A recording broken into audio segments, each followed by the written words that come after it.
జనరల్‌గా రాహుకేతువులు ఈ 2 గ్రహాలు కూడా మనకి ఛాయాగ్రహాలనమాట. అంటే చంద్రుడికి ఇంటర్సెప్షన్ పాయింట్స్ అటు సైడ్, ఇటు సైడ్ ఉండే చంద్రుడికి అటుపక్క, ఇటుపక్క ఉండే ఇంటర్సెప్షన్ పాయింట్సే ఈ రాహుకేతువులు. ఓకే. సో, ఈ ఈ యొక్క రాహుకేతువులు ఈ 2 గ్రహాలకి కూడా ఫిజికల్ ఫార్మ్ అంటూ ఉండదనమాట. ఓకే. టచ్ చేయగలిగిన ఫిజికల్ ఫార్మ్ అనేది గానీ, చూడగలిగిన విజిబుల్ ఫార్మ్ గానీ 2 కూడా ఉండవు. సో, జస్ట్ ఇవి నీడ గ్రహాలు, ఛాయాగ్రహాలు. అందుకే ఈ రాహుకేతువులు రెండిటిని కూడా మెయిన్‌గా రాహుని పొగతో పోలుస్తూ ఉంటారు. బట్ ఇప్పుడు మన టాపిక్ కేతు కాబట్టి కేతు చూసుకుంటే కేతు కారకత్వాల్లో ఎక్కువగా మనకి పాస్ట్ లైఫ్ కర్మాస్ని రిప్రజెంట్ చేస్తాడనమాట. మనకు పూర్వజన్మ కర్మలన్నింటినీ కూడా క్యారీ ఫార్వర్డ్ చేసుకొచ్చే గ్రహం మెయిన్‌గా రాహుకేతువులు ఈ 2 చేసుకొస్తారు. కేతువుని ఎక్కువగా మనం పట్టించుకుంటాం. ఓకే. సో, ఈ కేతు ఏం చేస్తారంటే జనరల్‌గా డీటాచ్‌మెంట్‌ని ఎక్కువ క్రియేట్ చేస్తాడనమాట. అంటే ఈ యొక్క బంధాలు కావచ్చు, అన్నిటి నుంచి కూడా కొంచెం డీటాచ్‌మెంట్ అనేది ఎక్కువ క్రియేట్ చేస్తాడు. సో, జనరల్‌గా చెప్పాలంటే ఒక టైప్ ఆఫ్ ఏ అహంకారము, ఏ మమకారం ఏది లేకుండా కొంచెం ఒక డీటాచ్డ్ వేలో ఒక మనిషిని ఒక స్థిరంగా పెట్టడం కేతువు చేసే పననమాట. అండ్ ఒక superior realisation. Okay. Greatest level of realisation ఈ యొక్క లౌకిక ప్రపంచం కావచ్చు, లైక్ ఈ యొక్క మాయా ప్రపంచం. ఓకే. ఈ జస్ట్ ఈ యొక్క మనీ అనేది ఒక ఎనర్జీ. ఓకే. ఈ యొక్క రిలేషన్స్ అనేది ఒక ఎనర్జీ. అండ్ ఈ ప్లెజర్స్ అనేది ఒక ఎనర్జీ. సో, ఈ ఎనర్జీస్ అన్నీ కూడా జస్ట్ ఒక మాయ, టెంపరరీ ఎనర్జీస్ మాత్రమే. ఇవన్నీ కూడా కాదు, దీనికి మించి ఇంకేదో ఉంది అని చూపించే గ్రహమే కేతు గ్రహం అనమాట. సో, మనం కేతువుని బాగా యాక్టివేట్ చేయగలిగాము అంటే మీకు లైఫ్లో ఏ ఎమోషన్ కూడా ఇంబ్యాలెన్స్ అవ్వదు. అన్నీ బ్యాలెన్స్డ్గా ఉంటాయి.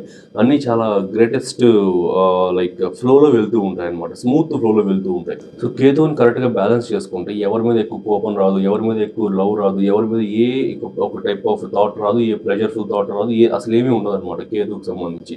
అందుకే ఈ మునులు, యోగులు, సిద్ధులు వీళ్ళందరికీ కూడా కేతు యొక్క పొజిషనింగ్ అనేది చాలా స్ట్రాంగ్గా ఉంటుంది. కేతు యొక్క యాక్టివేషన్ అనేది చాలా సుపీరియర్ స్ట్రాంగ్గా ఉంటుంది. అంటే ఈ జనరల్గా ఆత్మ పరిశీలన, inner awareness and spiritual growth, ఆధ్యాత్మికతని పెంచడం అనమాట. ఒక ఇన్విజిబుల్ ఫామ్ అయిన ఎనర్జీని, అంటే ఇన్విజిబుల్ ఫామ్ అంటే మీకు మొత్తం సైంటిఫిక్గా చెప్తాను. సో, ఎక్కువ మంది నా ఛానల్ యూతే చూస్తుంటారు కాబట్టి సో సైంటిఫిక్గానే చెప్తాను. సో, ఒక ఇన్విజిబుల్ ఫామ్ అంటే దేవుడు అనుకోండి. జనరల్గా దేవుడే. సో, ఒక ఇన్విజిబుల్ ఫామ్ని ఆరాధించడమే మీకు కేతు చేసే ఆ పని అండ్ కేతు యొక్క లక్షణం. సో, చూడని ఒక రూపాన్ని కూడా ఉందని నమ్మి మీరు ఎక్కువగా ఆరాధించి ఒక సెట్ ఆఫ్ రెస్ట్రిక్షన్స్, బౌండరీస్ పెట్టుకొని మీరు ఏ మిస్టేక్స్ కావచ్చు, ఏది చేయకుండా, ఏ తప్పు చేసినా, ఏ ఒప్పు చేసినా ఒక ఒక ఒక ఒక పర్సన్ కానీ, ఒక ఎనర్జీ కానీ మనల్ని అబ్జర్వ్ చేస్తుంది అని ఎక్కువగా నమ్మి మీరు లైఫ్ని మూవ్ చేస్తూ ఉంటారు చూడండి, అదే కేతు చేసే పని అనమాట. మ్యాక్సిమం ఎక్స్ప్లెయిన్ చేస్తాం, మీకు అర్థమైందని అనుకున్నాను. అర్థం కాకపోతే ఒక 10 సెకండ్స్ బ్యాక్ వెళ్ళి మళ్ళీ వినండి. సో, కేతు మనకి ఎక్కువగా లాసెస్ని, కన్ఫ్యూజన్స్ని ఎక్కువ క్రియేట్ చేస్తుంది. అవన్నీ క్రియేట్ చేసి మన స్పిరిచువల్ సైడ్కి పుష్ అయ్యేలా చేసే గ్రహమే కేతు గ్రహం. సింపుల్గా చెప్పాలంటే కేతువు ఈ యొక్క ఎమోషన్స్ని, రిలేషన్స్ని వీటన్నిటిని డిటాచ్ చేసి స్పిరిచువల్ సైడ్కి పుష్ చేసే గ్రహమే కేతు గ్రహం అనమాట. సో, చాలామంది రాహుకేతువులకి డిఫరెన్స్ అడుగుతూ ఉంటారు. రాహు అంటే మీకు మాయ అనమాట, ఇల్యూజన్. సో, లేని దాన్ని కూడా ఉన్నట్లుగా చూపించగలిగే గ్రహమే రాహు. ఓకే. సో, ఈ రాహు ఎక్కువ యాక్టివేషన్ ఉన్న పీపుల్ ఎక్కువ ఊహల్లో ఉండడం కావచ్చు, ఎక్కువ అన్రియలిస్టిక్ థాట్స్ ఉండడం కావచ్చు, ఇలాంటివి ఎక్కువ ఉంటారనమాట. కేతు అంటే డిటాచ్మెంట్, శూన్యం. There is nothing to see and there is nothing to observe అనమాట. ఏది ఉండదు. ఉన్నదాన్ని కూడా లేదు అన్నట్లుగా కానీ, లేదంటే ఇది మనకి అంత ఇంపార్టెంట్ కాదు అన్నట్లుగా కానీ ఫీల్ చేయించగలిగిన గ్రహమే కేతు గ్రహం అనమాట. సో, ఇది మీరు చూసినచ్చు లైక్ మిరాయి సినిమా చూస్తుంటే మీకు ఐడియా వస్తుంది. సో, అది గుర్తు చేసుకుంటే ఈ మిరాయి సినిమాలో ఇట్లా అగస్త్యముని ఇట్లా ఇది పెట్టుకుని ఇట్లా అంటే మొత్తం అంతా ఎంటీ స్పేస్ వచ్చేస్తుంది చూడండి, ఎడారులు. ఓకే. ఈ మంచు ప్రదేశాలు అవన్నీ కూడా అప్పుడు చెప్తాడు చూడండి, నా మైండ్ అనేది స్పిరిచువల్ సైడ్ కాబట్టి శూన్యం కనిపిస్తుంది అనేసి. సో, అదే కేతు. ఓకే. సో, మీకు తెలియకపోతే ఒకసారి యూట్యూబ్లో చూడండి, తెలుస్తుంది. ఆ సీన్ చూడండి, అర్థమవుతుంది. సో, అదే కేతు అనమాట. అదే కేతు చేసే పని. శూన్యం, ఏది ఉండదు. ఎంత దూరం పోయినా అక్కడ ఏమీ ఉండదు అనమాట. సో, ఏది అంటే ఆశలు కానీ, కోరికలు కానీ, రిలేషన్స్ కానీ, ఎమోషన్స్ కానీ అసలు ఏమీ ఉండవు. కంప్లీట్ డిటాచ్డ్గా ఉంటారు. కంప్లీట్ ఒక సుపీరియర్ రియలైజేషన్లో ఒక డిఫరెంట్ ఎనర్జీతో కనెక్టెడ్గా ఉంటారనమాట కేతు బాగా స్ట్రాంగ్గా ఉన్న people. Okay, fine. Maximum explanation అయితే కేతువుకి సంబంధించి మీకు అర్థమయ్యేలాగా ఎక్స్ప్లెయిన్ చేశారు. సో, ఇప్పుడు కేతు ఒక్కొక్క స్థానంలో ఎలాంటి ఫలితాలు ఇస్తాడని చూసుకుందాం. ఇవన్నీ కూడా బుక్స్లో నుంచి గెయిన్ చేసుకున్న నాలెడ్జ్, నా అబ్జర్వేషన్స్ నుంచి గెయిన్ చేసుకున్న నాలెడ్జ్ అన్నీ షేర్ చేస్తున్నా.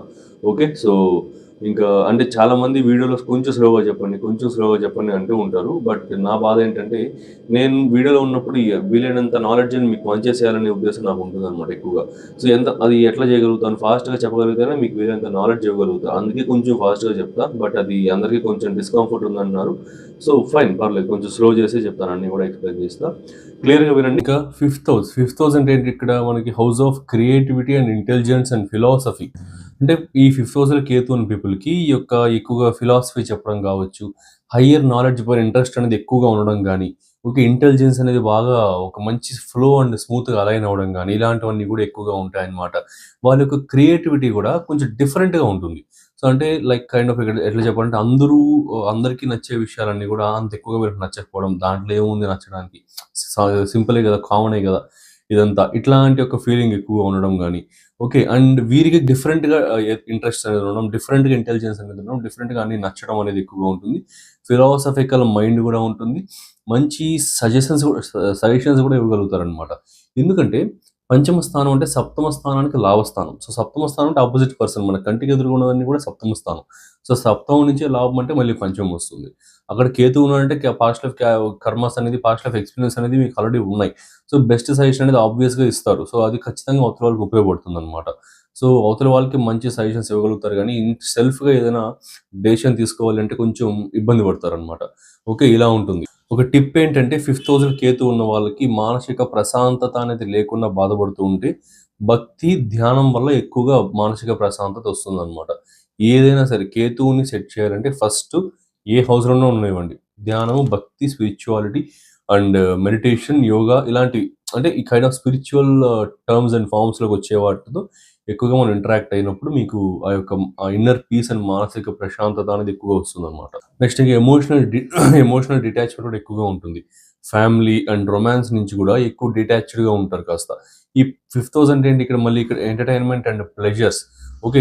అది ఏదైనా కావచ్చు. సెక్సువల్ ప్లెజర్స్ కావచ్చు, మెటీరియలిస్టిక్ ప్లెజర్స్ కావచ్చు, ఏదైనా సరే డిటాచ్డ్‌గా ఉండడం గానీ, ఇలాంటివి ఎక్కువగా ఉంటాయి. సో, పంచమ స్థానం చతుర్థానికి ద్వితీయం. ద్వితీయం అంటే మళ్ళీ ఇక్కడ కుటుంబం వస్తుంది. చతుర్థం అంటే హోమ్ అండ్ ఫ్యామిలీ వస్తుంది. సో, చతుర్థానికి ద్వితీయం, పంచమం. అక్కడ కేతు ఉన్నప్పుడు ఫ్యామిలీతో కాస్త డిటాచ్డ్‌గా ఉండడం, ఈ యొక్క ఎంటర్‌టైన్‌మెంట్‌కి సంబంధించిన దాంట్లో కావచ్చు, ప్లెజర్‌ఫుల్ వర్క్స్‌లో కావచ్చు, ఇలాంటి వాటిలో కాస్త కొంచెం డిటాచ్డ్‌గా ఉండడం అనేది ఎక్కువగా ఉంటుందన్నమాట. సో, ఇదొక పాయింట్. అండ్ స్పెక్యులేషన్ లక్ అనేది ఉండదు. సో, మేజర్‌గా గుర్తుపెట్టుకోండి. స్పెక్యులేషన్ అంటే share market, stock market, trading, lotteries, gamblings, casinos N number of things ఇంకా ఇలాంటివన్నీ వీటిల్లో గెయిన్స్ అనేది ఉండదన్నమాట. సో, జనరల్‌గా ఒక రూల్ చెప్తాను. సో, నేను కేపీ ఆస్ట్రాలజీ నేర్చుకునేటప్పుడు నేను నేర్చుకున్న రూల్ ఏంటంటే, పంచమ స్థానపు నక్షత్రాధిపతి అంటే ఫిఫ్త్ హౌస్‌కి సబ్ లార్డ్‌కి గాని, స్టార్ లార్డ్‌కి గాని, ఫిఫ్త్ హౌస్‌కి గాని రాహుకేతువుల్లో ఏదో గ్రహానికి లింక్ వచ్చింది అంటే, ఆ native stock market and trading వీటిల్లో ఎక్కువ ఇన్వెస్ట్ చేశాడు అంటే, మొత్తం లాస్ అయిపోయి పిచ్చివాడిలాగా తిరుగుతాడు అనే ఒక రూల్ అనేది లిటరల్లీ రాసుందనమాట ఒక బుక్‌లో. సో, అందుకని కొంచెం జాగ్రత్తగా చెప్తున్నా. So, stock market and share market and ఈ యొక్క ట్రేడింగ్ వీటి జోలికి వెళ్ళకండి. ఇన్వెస్ట్మెంట్స్ పెట్టాలి అంటే స్లో గ్రోయింగ్ వీటిల్లో పెట్టుకోండి. స్టాక్ మార్కెట్, షేర్ మార్కెట్‌లో కూడా ఏదో స్లో ఉంటాయి కదా! అవేవో అంటారు. ఈక్విటీస్ అని, మ్యూచువల్ ఫండ్స్ అని ఇంకా అలా అంటారు కదా! సో, వాటిలో పెట్టుకోండి అండ్ బ్యాంక్‌లో ఎఫ్‌డీస్ ఇలాంటి వాటిల్లో చేసుకోండి. స్లో గ్రోత్ ఏదైనా సరే ఇన్‌స్టంట్‌గా ర్యాపిడ్‌గా ఈరోజు తెల్లవారితో పెట్టి సాయంత్రానికంతా వచ్చేసేయాలి. ఇట్లాంటి మైండ్ సెట్ ఇట్లాంటివన్నీ కూడా పెట్టుకోకండి, చేయకండి. మొత్తానికే పోద్దనమాట. సో, ఇది కేర్‌ఫుల్‌గా ఉండండి. నెక్స్ట్ ఇంకా పాస్ట్ లైఫ్ టాలెంట్స్ ఎక్కువగా ఉంటాయి. పంచమ స్థానం అంటే మీకు టాలెంట్స్‌కి సంబంధించింది గూడా. సో, టాలెంట్స్ అంటే ఏంటి? మీ ప్రతిభలు మీకు చాలా న్యాచురల్‌గా పాస్ట్ లైఫ్ టాలెంట్స్ అనేవి ఎక్కువగా పాస్ట్ లైఫ్ ప్రతిభలు అనేవి ఎక్కువగా ఉంటాయి. లెర్నింగ్ గాని, ఓకే. చదవడం, నేర్చుకోవడం, ఏదైనా ఒక విషయాన్ని ఎక్స్‌ప్లోర్ చేయడం, ఒక సబ్జెక్ట్‌ని ఒక స్ట్రక్చర్డ్ ఫార్మాట్‌లో చదవడం, రైటింగ్ గావచ్చు, ఎక్స్‌ప్లెయినింగ్ గావచ్చు, ఇలాంటివన్నీ న్యాచురల్‌గానే వచ్చేస్తాయన్నమాట. మీరు సెపరేట్‌గా వాటిని నేర్చుకొని చేయడం అనేది అంత ఉండదు. న్యాచురల్‌గానే వచ్చేస్తూ ఉంటాయి. సో, నెక్స్ట్ ఇంకా క్లాసెస్ గూడా స్టార్ట్ చేస్తున్నాం. సో, ఆల్రెడీ స్టార్ట్ చేసేసాం. సెకండ్ బ్యాచ్ స్టార్ట్ చేయబోతున్నాం. ఫస్ట్ బ్యాచ్ అనేది ఆల్రెడీ ఆన్‌గోయింగ్‌లో ఉంది. సెకండ్ బ్యాచ్ అనేది స్టార్ట్ అవ్వబోతుంది. వితిన్ 1 మంత్‌లో స్టార్ట్ అవుతుంది. సో, ఎన్రోల్‌మెంట్స్ అయితే స్టార్ట్ అయ్యాయి. ఎవరైనా ఎన్రోల్ అవ్వాలి అనుకుంటే ఎన్రోల్ అవ్వచ్చు. సో, మీకు ఫీ గావచ్చు, కోర్స్ సిలబస్ గావచ్చు అన్నీ గూడా ఇంకొక 10 సెకండ్స్ తర్వాత యాడ్ వస్తుంది. సో, దాన్ని చూడండి. మీకంతా ఓకే అంటే మీరు డైరెక్ట్‌గా కాల్ ఆర్ మెసేజ్ చేసి జాయిన్ అయిపోవచ్చు. సో, ఒక్క విషయం ఏంటంటే సీరియస్‌గా మీకు ఇంట్రెస్ట్ ఉంటే మాత్రమే కాల్ ఆర్ మెసేజ్ ఆర్ ఇది ఎన్రోల్‌మెంట్ కోసం అప్రోచ్ అవ్వండి.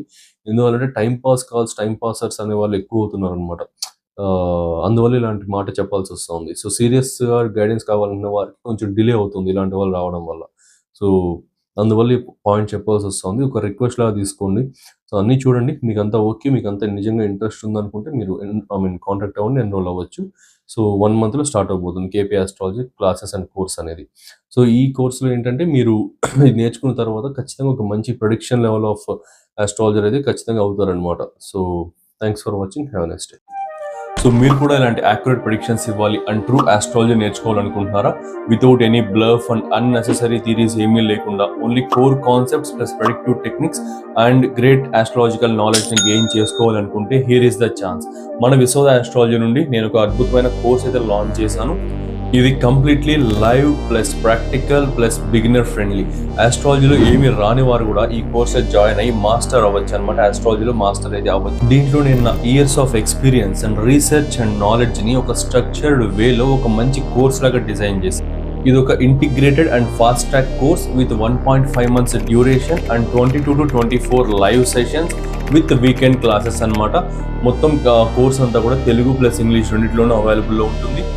ఈ integrated Vedic plus KP astrology కోర్సులో మీరు నేర్చుకోబోయే టాపిక్స్ వేదిక్ నుండి 12 zodiac signs, houses and planets, friendship and enmity among planets, key yogas and doshas, Vedic astrology ప్రకారం ఫైనాన్సెస్ ఎలా క్యాలిక్యులేట్ చేయాలి, మ్యారేజ్ ఎలా చూడాలి, కెరీర్ ఎలా చూడాలి, లైఫ్ గ్రోత్ ఎలా చూడాలి అన్ని కూడా ఎక్స్ప్లెయిన్ చేసి, ట్రాన్సిట్స్ అండ్ రెమెడీస్, ఇవి వేదిక్లోని core concepts. Next moving to KP astrology. KP basics, zodiac divisions, sublords, promise of the event ఎలా చూడాలి, promise of cuspal sublord theory, అసలు సబ్లాట్ అంటే ఏంటి, స్టార్ లాట్ అంటే ఏంటి, ఫలితాలు ఎలా ఉంటాయి, ప్లానెటరీ సిగ్నిఫికేటర్స్ ABCDEF సిగ్నిఫికేటర్స్ ని ఎలా ఫైండ్ అవుట్ చేయాలి, ఎలా క్యాల్కులేషన్స్ చేయాలి. సో ఇది చాలా కోర్ కాన్సెప్ట్ అనమాట. కేపీ ఆస్ట్రాలజీ మొత్తం ఈ సిగ్నిఫికేటర్స్ పైన ఆధారపడి ఉంటుంది అండ్ రూలింగ్ ప్లానెట్స్ పైన, సిగ్నిఫికేటర్స్ పైన, సబ్లాట్ పైన ఆధారపడి ఉంటుంది. సో కోర్ అయిన ఈ ABCDE సిగ్నిఫికేటర్స్ ఎలా ఫైండ్ అవుట్ చేయాలి, రూలింగ్ ప్లానెట్ థియరీ ఏంటి, రూలింగ్ ప్లానెట్స్ అంటే ఏంటి, పరిపాలక గ్రహాలను ఎలా చూడాలి, మెయిన్లీ కేపీ టెక్నిక్స్ అయితే నేర్పిస్తాను. Basic rules and advanced rules, ఇలా ఇంకా చాలా core concepts and predictive techniques, అద్భుతమైన ప్రెడిక్టివ్ టెక్నిక్స్ చెప్తాను. సో ఈ కోర్సులో మొత్తం అన్ని కూడా కవర్ చేస్తాను. సో ఇన్ని కోర్ కాన్సెప్ట్స్ చెప్తున్నారు, ఫీజు ఎక్కువ ఉంటుంది అనుకుంటున్నారా? జస్ట్ 12,000 మాత్రమే. లాంచ్ చేసిన price 20,000 and discounted price 15,000 and అందులో కూడా ఫస్ట్ జాయిన్ అయ్యే 12 మెంబర్స్కి 12,000కే ఈ కోర్స్ అయితే ప్రొవైడ్ చేయడం జరుగుతుంది. డైరెక్ట్గా మీరు లైవ్లో నా దగ్గర నుండే నేర్చుకుంటారు వయా ఆన్లైన్ క్లాసెస్. సో ఈ ఛాన్స్ అయితే మిస్ అవ్వకండి. లిమిటెడ్ బ్యాచ్ మాత్రమే. జాయిన్ అవ్వాలి అనుకుంటే కింద స్క్రీన్ పైన డిస్ప్లే అవుతున్న వాట్సాప్ నెంబర్కి మెసేజ్ చేయండి ఆర్ కాల్ చేయండి.